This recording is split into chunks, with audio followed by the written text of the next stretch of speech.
Alors que l'administration de Joe Biden s'est installée à la Maison-Blanche le 20 janvier, certains de ses membres railleraient un certain abandon de la salle de presse par leurs prédécesseurs.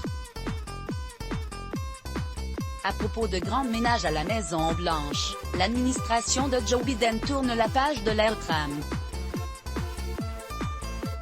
Après l'inauguration du 46e président des États-Unis mercredi 20 janvier, la porte-parole de son gouvernement, Jennifer Renée Psaki, dite Jen Psaki, a prononcé un premier briefing devant les journalistes, l'occasion pour des membres de la nouvelle équipe présidentielle de souligner une certaine désertion de la salle de presse par leurs prédécesseurs.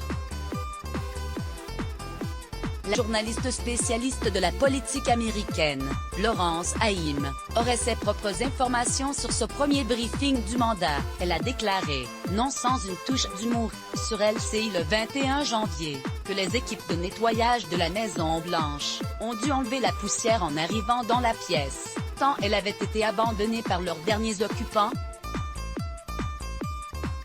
Une information que l'équipe de Joe Biden a fait fuiter, précise l'ancienne porte-parole du Parti En Marche d'Emmanuel Macron.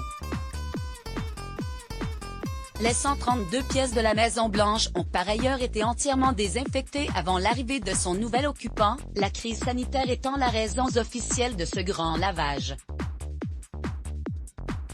Kayleigh McEnany a été la dernière à occuper le poste de porte-parole sous la présidence de Donald Trump, mais celle-ci a quitté la Maison-Blanche plus tôt que prévu, le 8 janvier, 2 jours après la violente insurrection de militants pro-Trump au Capitole de Washington. Celle qui avait promis de ne jamais mentir aux Américains, a quitté son poste pour télétravailler depuis la Floride. Donald Trump lui-même avait considérablement réduit la fréquence de ses prises de parole face aux médias, en cette fin d'année électorale chaotique.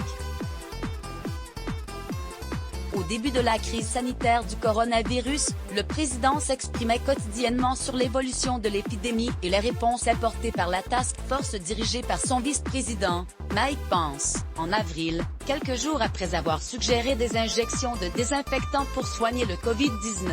Il avait mis fin à ses conférences et s'en était remis à son mode de communication privilégié, tweet. Crédit photo, Dagri Duas Abestimage Let's Block ADS. Why?